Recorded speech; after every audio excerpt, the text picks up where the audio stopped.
ഇന്ന് നമുക്ക് food and health എന്ന ചാപ്റ്ററിലെ ആക്ടിവിറ്റീസൊക്കെ ഡിസ്കസ് ചെയ്യാം. സോ നിങ്ങൾ ആദ്യമായിട്ട് കാണുകയാണെങ്കിൽ സബ്സ്ക്രൈബ് ചെയ്ത് സപ്പോർട്ട് ചെയ്യുക. അപ്പോൾ നമുക്ക് ഓരോ ക്വസ്റ്റ്യൻസ് ആയിട്ട് നോക്കാം. അപ്പോൾ ആദ്യമായിട്ട് തന്നെ ഇവിടെ ഡിഷസ് എന്ന് പറഞ്ഞിട്ട് കൊടുത്തിട്ടുണ്ട്.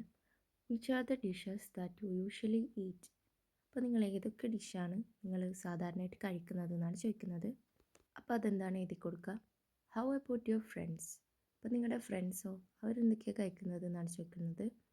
Which are the food items used to make these dishes complete the table? ഇനി നമുക്കൊരു ടേബിൾ കംപ്ലീറ്റ് ചെയ്യാറുണ്ട്. അപ്പോൾ നമുക്കത് നോക്കാം. അപ്പോൾ ഞാൻ ഓരോ ആക്ടിവിറ്റീസായിട്ട് ഓരോരോ പാർട്ടായിട്ട് ഇടാമെന്നാണ് വിചാരിക്കുന്നത്. അല്ലെങ്കിൽ ഈ വീഡിയോ ഭയങ്കരമായിട്ട് ലാഗായി പോവും. അപ്പോൾ ഒരുമിച്ച് വേണ്ടവർ പ്ലേലിസ്റ്റ് നോക്കിയാൽ മതി. അപ്പോൾ ഞാനിത് ഓരോന്നായിട്ട് അപ്ലോഡ് ആക്കുന്നതാണ്. അപ്പോൾ ഈ ടേബിൾ നോക്കാൻ വെച്ചാൽ ഇതിൽ ഡിഷും ഫുഡ് ഐറ്റംസും എന്ന് പറഞ്ഞിട്ടുള്ള 2 സൈഡ് കൊടുത്തിട്ടുണ്ട്. അപ്പോൾ ഡിഷസിൽ വരുന്നത് കുറച്ച് ഫുഡുകളുടെ പേരുണ്ട്.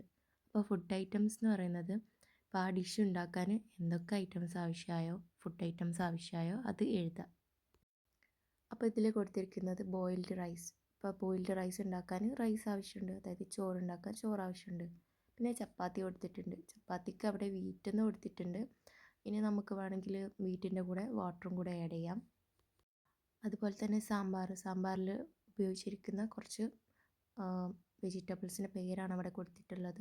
Potato, ladies finger, tomato, dal. അതുപോലെ നമുക്ക് അറിയുന്നതും വേറെ ആഡ് ചെയ്ത് കൊടുക്കാം. പിന്നെ എഗ്ഗ് കറി വന്നിട്ടുണ്ട്. അപ്പോൾ എഗ്ഗ് കറിയിൽ എഗ്ഗ്, ഓണിയൻ, നമുക്ക് വേണമെങ്കിൽ ടൊമാറ്റോ ആഡ് ചെയ്യാം. അതുപോലെ തന്നെ മുട്ടക്കറി ഉണ്ടാക്കാൻ വേണ്ടിയിട്ട് വേറെ എന്തൊക്കെ ആവശ്യമുണ്ടെന്ന് വെച്ചാൽ അതൊക്കെ ആഡ് ചെയ്യാം.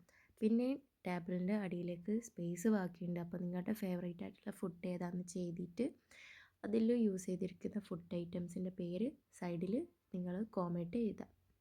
വേണമെങ്കിൽ കുറച്ച് എക്സാമ്പിൾസ് ഞാൻ കൊടുക്കാം. അപ്പോൾ ഞാൻ കുറച്ച് എക്സാമ്പിൾസേ കൊടുക്കുന്നുള്ളൂ, ബാക്കി നിങ്ങളുടെ ഇഷ്ടം പോലെ നിങ്ങൾക്ക് എഴുതാം. ഇനി ടേബിളിൻ്റെ അടിയിലേക്ക് പോകുമ്പോൾ 2 ക്വസ്റ്റ്യൻ കാണും. അതിൽ ഫസ്റ്റ് ക്വസ്റ്റ്യൻ ചോദിക്കുന്നത് ഇതിലേതെങ്കിലും ഫുഡ് സെയിം ആയിട്ട് തോന്നുന്നുണ്ടോ, അതായത് സിമിലർ പ്രൊഡക്റ്റ് വെച്ച് ഉണ്ടാക്കുന്നതാണോ എന്നാണ് ചോദിക്കുന്നത്. ആണെങ്കിൽ അതേതാണെന്നാണ് രണ്ടാമത്തെ ക്വസ്റ്റ്യൻ വരുന്നത്. അപ്പോൾ അങ്ങനെ എന്തെങ്കിലും ഉണ്ടെങ്കിൽ നിങ്ങളത് എഴുതി കൊടുക്കുക. അപ്പോൾ നമുക്ക് അടുത്ത ക്വസ്റ്റ്യനിലോട്ട് പോകാം. ലെറ്റ്സ് ക്ലാസിഫൈ എന്ന് കൊടുത്തിട്ടുണ്ട്. അപ്പോൾ അതിൽ പറയുന്നത് താഴെ കൊടുത്തിരിക്കുന്ന പിക്ചർ നോക്കുക ഫുഡ് ഐറ്റംസിൻ്റെ, എന്നിട്ട് നമ്പർ തന്നിരിക്കുന്ന ബേസിസിൽ ഇത് നമ്മൾ ബാസ്ക്കറ്റിലേക്ക് എഴുതണമെന്നാണ്. ഇപ്പോൾ ടെക്സ്റ്റ് ബുക്കിൽ നോക്കുമ്പോൾ നിങ്ങൾക്ക് ഇങ്ങനെ പിക്ചർ കാണാം, അതിൻ്റെ മുകളിൽ നമ്പറും കൊടുത്തിട്ടുണ്ട്, അതിൻ്റെ പേരും കൊടുത്തിട്ടുണ്ട്. അപ്പം നിങ്ങൾ ആ നമ്പറാണ് ആ ബാസ്ക്കറ്റിലേക്ക് എഴുതേണ്ടത്, കാരണം പേര് എഴുതാൻ മാത്രം അവിടെ സ്ഥലമില്ലല്ലോ. അപ്പോൾ ഈ ഫുഡ് ഐറ്റംസിലൊക്കെ നിങ്ങൾ വെച്ച് നോക്കുമ്പോൾ നിങ്ങൾക്ക് ഓരോ ബാസ്ക്കറ്റിലിടണം തോന്നുന്ന പ്രോഡക്റ്റ് ഏതൊക്കെയാണോ അതൊരു ബാസ്ക്കറ്റിൽ അതിൻ്റെ നമ്പറുകൾ എഴുതി കൊടുക്കുക. ഫോർ എക്സാമ്പിൾ ഇപ്പോൾ ഇതിൽ നമുക്ക് ഫ്രൂട്ട്സ് ആയിട്ടുള്ള കുറച്ച് കാണാം, പിന്നെ നമുക്ക് വെജിറ്റബിൾ ആയിട്ടുള്ള കാണാം, കിഴങ്ങ് വർഗ്ഗങ്ങൾ കാണാം, അതുപോലെ തന്നെ പയർ വർഗ്ഗങ്ങൾ, അതൊക്കെ നിങ്ങൾക്ക് ഇങ്ങനെ വേറെ വേറെ തന്നെ കാണാം. അപ്പോൾ അതനുസരിച്ച് ബാസ്ക്കറ്റിലേക്ക് ഗ്രൂപ്പായിട്ട് നമ്പർ എഴുതാം. എന്നിട്ട് താഴെയുള്ള 2 ക്വസ്റ്റ്യൻസിന് ആൻസർ ചെയ്യുക. ഫസ്റ്റ് ക്വസ്റ്റ്യൻ എന്താ ചോദിക്കുന്നത് വെച്ചാൽ നിങ്ങൾ ഫസ്റ്റ് ബാസ്ക്കറ്റിലിട്ട ഫുഡ് ഐറ്റംസ് ഏതൊക്കെയാണ്, പിന്നെ അത് ഏത് കാറ്റഗറി പെടുകയെന്ന് വെച്ചാൽ അതങ്ങനെ എഴുതുക. വെജിറ്റബിൾസ് ആണ് അത് എഴുതുക, ഫ്രൂട്ട്സ് ആണ് അത് എഴുതുക, അങ്ങനെ നിങ്ങളുടെ ഇഷ്ടം പോലെ നിങ്ങൾ എഴുതുക. അപ്പം വരും എക്സസൈസുകളൊക്കെ നമുക്ക് അടുത്ത വീഡിയോയിൽ ചെയ്യാം. അപ്പോൾ നിങ്ങൾ സബ്സ്ക്രൈബ് ചെയ്തിട്ട് വെയിറ്റ് ചെയ്യുക.